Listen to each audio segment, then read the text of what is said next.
Subscribe and don't forget to press the bell icon to get notified whenever we upload a new video. India आपसे dialogue नहीं करना चाहता। वो समझता है जितना पाकिस्तान को दबाओगे ये उतना ज्यादा ये ठीक रहेंगे। उधर चाइना को देख लें, चाइना के ऊपर उन्होंने बात ही नहीं की और अपने मीडिया ने प्ले ही नहीं किया उसको। एक इमरान खान साहब आ गए, इमरान खान साहब एक साल वेट करते रहे कि बीजेपी की हुकूमत आएगी तो हम इनके साथ डायलॉग करेंगे। बीजेपी की हुकूमत ने आप पे सर्जिकल स्ट्राइक कर दी और ठीक है, नहीं हम भी तो कुछ बोल के देखें, कभी कभी हम भी कुछ कर सकते हैं। ठीक है, हम चुप का रोजा क्यों रखा हुआ है हम लोगों ने? क्या वजह है कि हम बिल्कुल बॉय स्काउट की मोरालिटी के साथ काम कर रहे हैं, हम धमकी देते हुए भी डर रहे हैं हमारे हुक्मरान? क्या वजह है इसकी? लोगों ने अगर पाकिस्तान में कोई किसी किस्म की तशद्दुद में इन्वॉल्व नहीं है, दहशत गर्दी नहीं की, तो क्यों जो है भारत के दबाव में आकर आप जो है लश्कर तैयबा या जमात दावा की क़यादत के खिलाफ कार्रवाई करते हैं? क्या वजह है? ये दो बातें जो ये कहते हैं ना कि ज़ाहिर है कि आज की दुनिया में लड़ाई बाद में होती है, पहले जो है परसेप्शन यानी कि बयानी की लड़ाई लड़ी जाती है और वो हारी या जीती जाती है। हम देखते हैं कि भारत जो है इस मामले में बहुत ज़्यादा इन्वेस्ट कर रहा है। हम अगर मगरबी ममालिक की बात करें तो वहाँ पर जिस तरह से उनकी बहुत सारी NGOs जो हैं वो एक्टिव हैं और जिस तरह से वो वहाँ के मगरबी पॉलिटिशियंस पे असरअंदाज होने की कोशिश कर रहे हैं, यूरोपियन यूनियन हो, कनाडा हो, अमेरिका, इंडिया ने अमेरिका से अपील किया, अमेरिका ने दिया, अब इंडिया ने बोला कि जी हम आपसे खत्म हो जाए तो हम आपसे बात करेंगे। हमें लारा दे दे के अयूब खान साहब को उन्हें मना लिया कि कश्मीर में कुछ ना करो। देखिए, मुल्क के पास, कौम के पास मौके आते हैं। ठीक है जी, मैं ये नहीं कहता कि अभी ये इंडिया और चीन की तनाज़ा बढ़ के जैसे मे बी डिप्लोमेसी से ये खत्म भी हो जाए, लेकिन ये जगह डिस्टेबलाइज होकर रह गया क्योंकि जो लद्दाख में एरिया नहीं जाने वाला वहां से, वो नथुला के जो पास के पास वहां से चीन नहीं भाग जाता, तो इंडियन पब्लिक ओपिनियन जो है वो कुछ करेगी। आप ठीक बोलते हैं कि शायद हमारे खिलाफ कुछ ना कुछ कार्रवाई करें just to divert the public opinion, just to raise their moral. But the point is हमारे पास भी एक अपॉर्चुनिटी है और हमें भी इसको ओपनली डिस्कस करना चाहिए। हमें इसकी ओपनली डिस्कस करना चाहिए कि हमें उनके ऊपर साइकोलॉजिकली ये दावा देना चाहिए कि दैट अगर आपने इतनी दफा दखात किया है, 40 साल ये हमारे खिलाफ प्रॉक्सी वॉर करते रहे, लो कॉस्ट प्रॉक्सी वॉर करते रहे अफगानिस्तान के प्लेटफॉर्म पे। ज्यादा जारहाना हमारा भी एक पोस्चर होना चाहिए। अच्छा, मुझे अगर इजाजत दें इकराम साहब, मैं एजाज मान साहब, दो बातें जो ये कहते हैं ना कि ज़ाहिर है कि आज की दुनिया में लड़ाई बाद में होती है, पहले जो है परसेप्शन यानी कि बयानी की लड़ाई लड़ी जाती है और वो हारी या जीती जाती है। हम देखते हैं कि भारत जो है इस मामले में बहुत ज़्यादा इन्वेस्ट कर रहा है। हम अगर मगरबी ममालिक की बात करें तो वहाँ पर जिस तरह से उनकी बहुत सारी NGOs जो हैं वो एक्टिव हैं और जिस तरह से वो वहाँ के मगरबी पॉलिटिशियंस पे असरअंदाज होने की कोशिश कर रहे हैं, यूरोपियन यूनियन हो, कनाडा हो, भी ग्लोबल न्यूज़ जो कनाडा का पर्चा उसने इसको रिपोर्ट किया।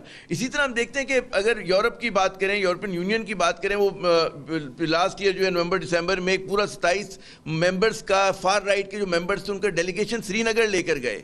फिर वो वहाँ की यूनिवर्सिटीज़ के साथ बहुत ज़्यादा कोलैबोरेट कर रहे हैं, सहाफ़ियों पे असरअंदाज हो रहे हैं। तो उन्होंने तो एक undeclared war of narrative Pakistan पे मुसल्लत की भी, और वो हर वक्त पाकिस्तान को बदनाम करते हैं, न्यूक्लियर प्रोग्राम को हमारे बदनाम करते हैं, CPEC के खिलाफ रेशा दवानियाँ करते हैं और उसके साथ साथ जो है ज़ाहिर है कि दहशतगर्दी से हमारा जो है वास्ता जोड़ते हैं। तो ये लड़ाई कितनी अहम है और क्या हमारे अरबाब इख्तियार को एहसास है कि जी ये कितने बड़े पैमाने पर हमारे खिलाफ लड़ी जा रही है मीडिया पे? जी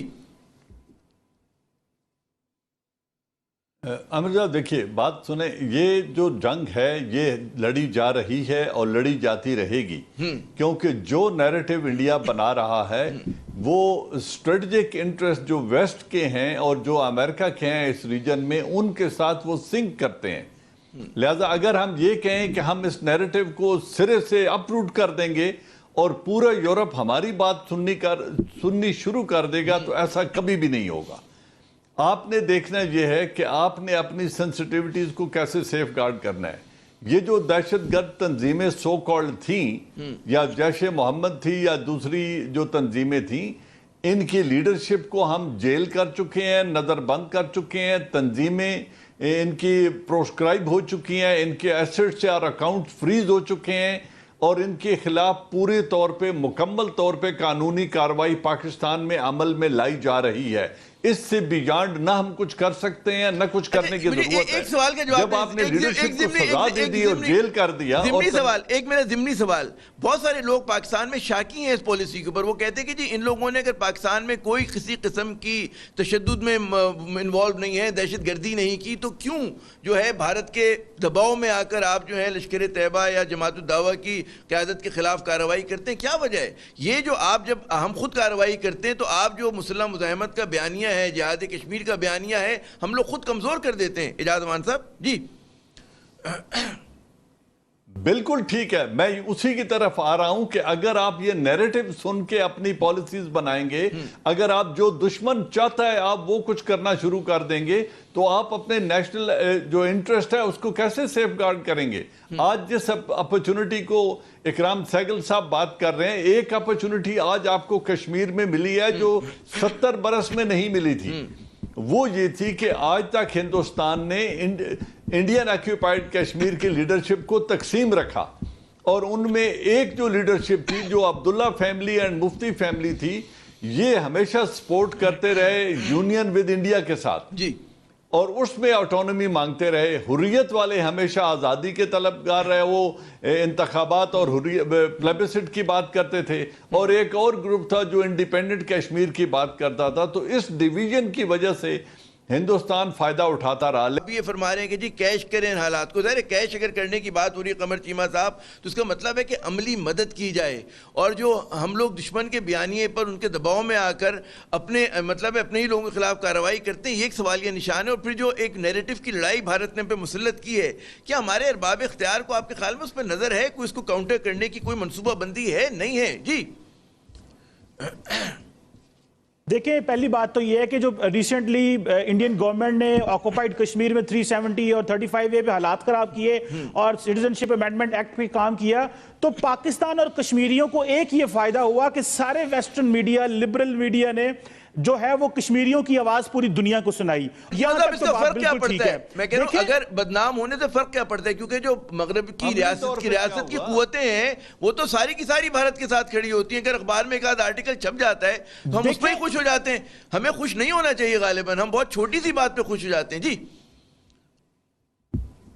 دیکھیں, ہمارے پاس اتنی بھی سکت نہیں تھی کہ یہ جو گلوبل نیریٹو ہے ایٹ لیسٹ ہم اس کو پلے اپ کر سکیں. وہ پلے اپ ہو گیا کیونکہ کمپلشن وہاں پہ ایسی تھی اور پلے اپ ہو گیا. بلکہ ایک جرنلسٹ کو وہاں پولیٹزر پرائز ملا اس دفعہ کہ کشمیر پہ جو اس نے فوٹوگرافی کی. بٹ اینی ہو, ایک اچھی چیز تھی. جو دوسری چیز ہمیں سمجھنی چاہیے اور جو امپورٹنٹ ہے وہ یہ ہے کہ دیکھیں, جو انڈیا ہے وہ ایک فائنینشیل ڈیسٹینیشن تو ہے ہی ہے, اور دنیا اس کو اس لینس سے دیکھتی ہے. ہم کیا کہتے ہیں, ہمارے فارن منسٹر کہتے ہیں کہ کشمیر پہ ہماری پالیسی ہے ڈپلومیٹک, پولیٹیکل اینڈ مورل. جو ہمیں چیز کو جو پولیٹیکلی ڈپلومیٹکلی ایگریسولی بیان کرنا چاہیے وہ یہ کرنا چاہیے کہ کشمیر کے اندر ایک لوکل سٹرگل چل رہی ہے, اور کیونکہ یہ ایک آکوپائڈ ٹیریٹری ہے تو یہاں پہ لوگوں کا عام جو سٹرگل کرنا ان کا حق ہے.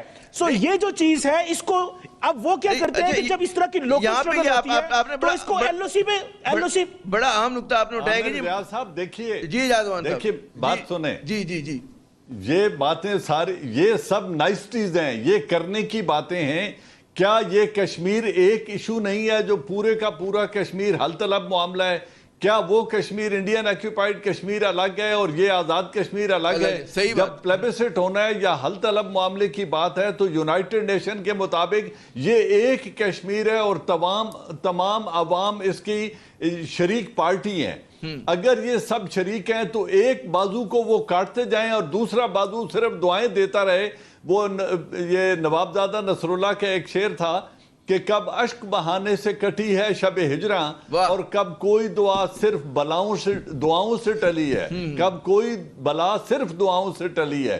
تو بات یہ ہے کہ اگر اس کشمیر کے آپ ایک ہاتھ باندھ دیں کہ آپ نے کچھ نہیں کرنا, آپ نے لائن آف کنٹرول کراس نہیں کرنی جب تک میں اجازت نہ دوں, ایک بازو باندھ دو اور ایک کو ذبح ہونے دو, تو پھر کس نیریٹو کا ہم انتظار کر رہے ہیں؟ اور ان کے ذبح ہونے کا ہم انتظار کریں گے کہ وہ ان پہ ظلم کرتا جا رہا ہے, دنیا کو ڈس ریگارڈ کرتا ہے. نیریٹو بن گیا, 80,000 लाशें कश्मीरियों ने उठा ली, दुनिया ने क्या कर दिया? 16,000 औरतों की इस्मत दरी हो गई, वेस्ट ने क्या कर दिया? पैलेट गन्स यूज हुए, दुनिया ने क्या कर दिया? उनकी आर्मी जो कश्मीरियों को शील्ड के तौर पे जीप के आके बांध के बिठा के चला रही है, दुनिया ने क्या कर लिया? दुनिया अपने मफादात देखेगी और हमने देखना यह है कि हमारा मफाद क्या है और कश्मीरी क्यों ज़िबा हो रहे हैं और हम दूसरे बाजू को बांध के क्यों बैठे हुए हैं। ये चीजें देखनी पड़ेंगी और ये बहुत बड़े हल होती हैं, ये सिर्फ ज़बानी तकरीरों से और नैरेटिव से हल नहीं होती हैं। अशराफिया उसका चाहे वो पीपल्स पार्टी हो, चाहे नून लीग हो, चाहे पीटीआई, अब हम देखते हैं कि एक तसलसल है कि वो बहुत मजबूती के साथ भारत के खिलाफ जम के बात नहीं कर पा रहे और माजत ख्वाहाना रवैया, ये एक तसलसल आपको नजर नहीं आ रहा क्या? देखिए, डेफिनेटली आप देखें कि हर पार्टी की जो है पर्टिकुलरली पहले होता था पीपल्स पार्टी की एक सॉफ्टनेस थी टुवर्ड भारत, लेकिन उसके बाद जो उससे ज्यादा मोर डेंजरस थी वो पीएमएलएन की थी। और वो पीएमएलएन की थी बिकॉज आई थिंक वो बिजनेस इंटरेस्ट की वजह से काफी कुछ हम कॉम्प्रोमाइज हुए, इसके अंदर कुछ ठीक है। अब पीटीआई की जो है वो मोर एग्रेसिव पॉलिसी नहीं है बट मोर रियलिस्टिक पॉलिसी है। देखिए, बात ये जैसे जनरल एजाज अवान ने कहा कि हमें अभी we must respond in some kind. देखिए, आए दिन उनका कोई चीफ आर्मी स्टाफ, उनका कोई जनरल, कोई डिफेंस सेक्रेटरी, कोई डिफेंस मिनिस्टर, कोई पॉलिटिशियन वो लगा होता है कि पाकिस्तान हम ये कर देंगे, वो कर देंगे, फलाना कर देंगे। ठीक है, भाई हम भी तो कुछ बोल के देखें, कभी कभी हम भी कुछ कर सकते हैं। ठीक है, हम चुप का रोजा क्यों रखा हुआ है हम लोगों ने? क्या वजह है कि हम बिल्कुल बॉय स्काउट की मोरालिटी के साथ काम कर रहे हैं, हम धमकी देते हुए भी डर रहे हैं हमारे हुक्मरान? क्या वजह है इसकी? मैं आपको एक बात बताऊं जी, इस दुनिया में कभी भी अपीजमेंट पॉलिसी काम नहीं आई, कभी भी। कोई भी आप पूरी दुनिया में आप तारीख देख लें, और सबसे बड़ी अपीजमेंट पॉलिसी म्यूनिक वाली थी, जब हिटलर को अपीज करने के लिए उन्हें part of Poland, part of Czechoslovakia, part of Sudetenland वगैरह सब अपीज करते गए हिटलर को, हिटलर अपीज नहीं हुआ। इसी तरह मोदी साहब जो है वही, देखिए ना, कड़ी तो वही है। आरएसएस की, नाज़ी की पॉलिसी जो है आप देखें डीप डाउन, और आप कोइंसिडेंस देखिए, ये वो 1921 में बनती है ये इनकी जो स्वास्तिका वाली इनकी आरएसएस की, और 1924 में नाज़ी पार्टी बनती है। ठीक है, उनका सिंबल भी एक है, इंस्पिरेशन वही है इन लोगों की, बिल्कुल। अच्छा, ये जो आपने बात की, एजाज़ साहब, मैं आपकी तरफ आऊंगा कि बार बार ये जो बात होती है। आमिर ज़िया साहब एक बात सुने जी, फरमाइए। आमिर ज़िया साहब, सिर्फ एक हमारी इंडो पाकिस्तान तारीख का एक चेहरा आपके सामने रखता हूं। जब ईस्ट पाकिस्तान में बात हो रही थी, ईस्ट पाकिस्तान का इंटरनल मामला था, उनके साथ अगर नाइंसाफी हुई थी, ट्रांसफर ऑफ पावर नहीं हो रहा था, जो कुछ भी हो रहा था, ये इंटरनल मामला था पाकिस्तान का। ये न यूनाइटेड नेशन का हल तलब मामला था, न डिस्प्यूटेड टेरिटरी थी, एक मुल्क का अंदरूनी मामला था। हिंदुस्तान ने उस वक्त रूस के साथ एक मुआहदा किया और फौज कशी करके फौज दाखिल कर दी, और Indira Gandhi is on record, उसने ये कहा था कि क्या वहां कत्लो गारत होती रहे और कत्ले आम होता रहे और हम खामोश तमाशाई बन के बैठे रहे? क्या वही जो एनोलॉजी है, क्या वही लॉजिक जो है आज पाकिस्तान जबकि स्टेक होल्डर है और कश्मीर एक हल तलब मामला है, यूनाइटेड नेशन के अंदर एक डिस्प्यूटेड रियलिटी के तौर पे एक्सेप्टेड है, क्या वहां पे ईस्ट पाकिस्तान से ज्यादा कत्लो गारत नहीं हो रही? 80,000 लाशें नहीं उठाई जा सकी? तो जब वो सब कुछ हो रहा है तो आज पाकिस्तान वही इंदिरा गांधी के नैरेटिव पे अमल क्यों नहीं कर सकता कि क्या हम कत्लो गारत देखते रहें? अच्छा, बिल्कुल। मैं अगर 20 साल की पाकिस्तान की, मैं आपको पाकिस्तान की 20 साल की पिछली पॉलिसी बता देता हूं। मुशर्रफ साहब को लेजिटिमेसी चाहिए थी, उन्होंने एक्सटर्नल प्रेशर के ऊपर जो कंपोजिट डायलॉग शुरू किया, वो डायलॉग 2007 में खत्म हो गया। फिर पीपल्स पार्टी आ गई, जरदारी साहब, अशरफ, उसके बाद जो थे उनके दोनों वजीर आजम जो थे, अशरफ साहब, राजा अशरफ साहब और गिलानी साहब इंडिया गए। फिर नवाज शरीफ साहब आ गए, नवाज शरीफ साहब ने विजिट किया इंडिया पे, मोदी साहब यहां पे आ गए, फिर इमरान, और इस दौरान कुछ भी नहीं हुआ। 2007 के बाद कुछ भी नहीं हुआ। जब